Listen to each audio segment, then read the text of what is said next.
ওকে, তার মানে এটি প্রকাশ্য খবর যে আসলে আমরা বিএনপির আয় ব্যয়ের হিসাবটা বিএনপি নেতা নেত্রীরা এখান থেকে কমিউনিস্ট পার্টির হোল টাইমারদের মতো টাকা নেন কিনা সেটাও আমরা একটু জানতে পারবো। আচ্ছা খালেদ, আমি আপনাকে আপনার অনুষ্ঠানের মাধ্যমে বলতে চাই, গত 2 বছর তো আমার স্ত্রী আমার মানে সংসার টেনেছেন, আমরা ভাবি সম্পর্কে একটু জানি, সুতরাং সেটা মানে উনার হয়তো মানে আপনাকে টানা শুধু না, মানে আমাদেরকে আপ্যায়ন করে খাওয়ানো মানে মানে সেটা আছে, কিন্তু সেটা বিএনপির ক্ষেত্রে আমরা এটা একটু পরিষ্কার জানতে চাই। আরেকটা কথা হচ্ছে যে এইটা যেহেতু একটা শেষ পর্যায়ে, আপনার কথা শুনে আমরা একটু আশাবাদীকে শুনে আমরা আজকের অনুষ্ঠান এখানে শেষ করতে চাই যে আমরা যতটা ট্রান্সপারেন্সি এনসিপির কাছ থেকে আশা করি, সেই প্রত্যেকটা বিষয়ে যে রাজনৈতিক সংস্কারের কথা আশাবাদী প্রশ্নটা তুলেছিলেন, যে আপনাদের রাজনৈতিক অবস্থান, আদর্শগত অবস্থান, পার্টির ভিতরে গণতান্ত্রিক অবস্থান, পার্টির আয় ব্যয়, যেগুলি আমরা এনসিপির কাছ থেকে জানতে চাচ্ছি, সেগুলি আপনারা আমাদেরকে দিবেন কিনা, ওই স্বচ্ছতা ওই জবাবদিহি আমরা পাবো কিনা? নিঃসন্দেহে বিএনপি প্রস্তুত। বিএনপি এই ট্রান্সপারেন্সি বিশ্বাস করে। আরেকটা কথা আপনার মাধ্যমে বলতে চাই, যে নতুন রাজনৈতিক বন্দোবস্তের কথা ছেলেরা যে 24 সালের অগাস্টের পর থেকে বলা শুরু করলেন, এই নতুন রাজনৈতিক বন্দোবস্ত কিন্তু বিএনপি একটা পুরনো পার্টি হিসেবে বিএনপি কিন্তু নতুন রাজনৈতিক বন্দোবস্তের দিকে এগুচ্ছে। আমাদের নেতা তারেক, যেটা আপনি বলেছেন, আশরাফ কায়সারও বলেছেন যে আমাদের ভারপ্রাপ্ত চেয়ারম্যানের বক্তব্যে আপনার ইমপ্রেসড, ওনার যদি বক্তব্যগুলো যদি আপনি দেখেন, সেখানে কিন্তু প্রচুর নতুন রাজনৈতিক বন্দোবস্তের কথাই তিনি বলেন, নিউ এনগেজমেন্টের কথা তিনি বলেন, কিন্তু সেইসব কথার সাথে তো বাস্তবতার মিল নাই। আমাদের পুরান মানে আমি যে জায়গায় বড় হয়েছি সেই জায়গায় একটা কথা ছিল, ছবির লগে ফটোর মিল নাই ভাই। হ্যাঁ, ছবির লগে ফটোর মিল নাই, এটা ঠিক। যে আমার না হ্যাঁ রাইট, আপনার সাথে আমি মানি।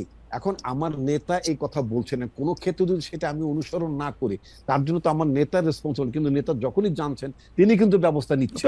নাহিদ বাসে চড়ে, সার্জিস 135 গাড়ি লিয়ে চড়ে, তাহলে আর আমরা তাদের দোষ দিব কেমনে? না, আমি নিজেও তো বাসে চড়ি, তো হোয়াটস রং?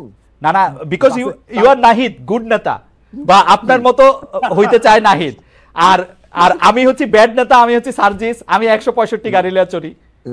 আমি এখন এলাকায় গেলে একটা গাড়ি দিয়ে যাই, পেছনে কোনো গাড়ি থাকে না। ঠিক আছে রিপন ভাই, আমার মনে হয় যে আপনি অনেকগুলি বিষয়ে আসলে আমাদেরকে পরিষ্কার করেছেন। আপনি একটা স্বচ্ছ এবং জবাবদিহির অবস্থান আপনার সবসময় ছিল, এখনো আছে। আমি আশরাফ ভাইয়ের বক্তব্য দিয়ে আমি এটা শেষ করতে চাই আজকের অনুষ্ঠানে। আমরা অনেক বিষয়গুলি খোলামেলা আলোচনা চাই। আশরাফ ভাই যদি এখন একটু কনক্লুডিং। ইতিহাস আমাদেরকে একটা বড় সুযোগ দিয়েছে আমাদের পুরো রাজনীতিকে রিব্র্যান্ডিং করার। হাসিনা পালিয়ে গেছে, এটা অতীত। আওয়ামী লীগকে মাইন্ডসেট থেকে না দেখে বাস্তবতায় দেখলাম, সেটি আমাদের জীবন থেকে বেরিয়ে গেছে। দেখুন, বিএনপি মতো দল বা জাতীয় নাগরিক পার্টি রিব্র্যান্ডিং বলতে আমি কিন্তু পলিটিক্স ইটসেলফকে রিব্র্যান্ডিং করার কথা বলছি। শোনেন, এখন রাজনীতি বলে বাজারে আমরা যেটি দেখি সেটি অপরাজনীতি। এটি দলগুলোকে মেনে নিতে হবে। এটি হচ্ছে চর দখলের রাজনীতি, মাস্তানির রাজনীতি, টাকা খাওয়ার রাজনীতি। এখন মানুষ এই রাজনীতিকে বিদায় দিয়েছে, নো বলেছে। আপনি সেই রাজনীতি নিয়ে এখনো 7 মাস ধরে বসে আছেন। এবং আশা ভাই আমি মাঝখানে শুধু একটা কথা বলি। আপনি দেখেন, মোহাম্মদ আসুজ্জামান উনি বলছেন আওয়ামী লীগের আয় ব্যয়ের হিসাব নিয়মিতভাবে থার্ড পার্টি অডিট হয়ে থাকে এবং নির্বাচন কমিশনে জমা দেওয়া হয়। খালেদ মহিউদ্দিন মিথ্যা বলছেন কেন? আমি সাংবাদিক হিসেবে দেখছি বাংলাদেশ আওয়ামী লীগের প্রত্যেকটা সংসদ সদস্য, প্রত্যেকটা আমি বাড়ায় কইলাম, ধরেন 99.99% সংসদ সদস্য 1 কোটি টাকা থেকে তাদের 100 কোটি টাকা হয়েছে। তাদের কেউ মাছের ব্যবসা করছেন, কেউ ফুলকপি লাগাইছেন, কেউ বাঁশ কিনছেন, কেউ জানি কি করছেন, সেগুলির ব্যাখ্যা আছে। 1 কোটি থেকে 100 কোটি টাকা এগুলি নাকি নিয়মিত হিসাব করা হয় এবং এটা বলা হয়। আপনি বলতেছিলেন যে রাজনীতিগুলিকে প্রত্যাখ্যান করা হয়েছে। আমার কাছে তো মনে হয় বিএনপি এটা তো ওয়েট করতেছে এটার জন্য। আমাদের এইসব লোকগুলো মূলত দলদাস অথবা দলান্ধ, এবং তারা কিন্তু মুক্ত মনে, খোলা চোখে, খালি চোখে পৃথিবীকে দেখে অভ্যস্ত না। কাজেই দল বিএনপির জন্য, দেখুন বারবার কেন বিএনপির নাম বলছি, কেন এই যে ইতিহাসে সুযোগ পেয়েছে দলটি তার ক্লিনজিং করার, তার দূষিত রক্ত বের করে দিয়ে তার সঞ্চালনে নতুন রক্ত ঢোকানোর, এটি যদি সে 7 মাসে না নিয়ে থাকে, আগামী 10 মাসে না নিয়ে থাকে, এর জন্য যে প্রায়শ্চিত্ত বিএনপি করবে সেটির আপনি আর আমি যদি বেঁচে থাকি আমরা দেখব। জাতীয় নাগরিক পার্টি, আপনি বাংলাদেশের ইতিহাসে মানে জাসদের জন্মের পরে এই প্রথম কোন দল মাঠ থেকে উঠে এসছে। আমি সেই দিন মানিক মিয়া এভিনিউতে তাদের অনুষ্ঠানে গিয়েছিলাম, আত্মপ্রকাশ অনুষ্ঠানে। একটা জিনিস আমার কিন্তু মনে হয়েছে যে এই যে 1500 মানুষ মারা গেছে, 30,000 মানুষ আহত হয়েছে, এদের দায় কিন্তু নাহিদের ঘাড়ে।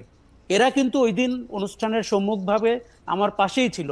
আমরা কিন্তু বড় দলগুলোকে এদের দায় নিতে দেখছি না। কিন্তু কাজেই কেন কিন্তু আমি এই আশরাফ ভাই দলটিকে- কিন্তু আশরাফ ভাই এই মৃত্যুর, এই দুর্ঘটনার, এই আত্মত্যাগের দায় কি আমাদের সবারই নেওয়া উচিত না? ওদের ঘাড়েই আমরা না, না, সবকিছু চাপাই দিব? আমি না, দুঃখের সাথে আমি- কথা আমি- বলছি। আমি তো- আমি তো- আমি একটু আমি তো বলি জানতে খালেদ, চাচ্ছি- আচ্ছা। আমাদের প্রত্যেকের নেওয়ার কথা, বাংলাদেশের নেওয়ার কথা। বাস্তবতা তো সেটা না। আমরা এখন ভোটের মাঠে নেমে গেছি, আমরা চর দখল করছি।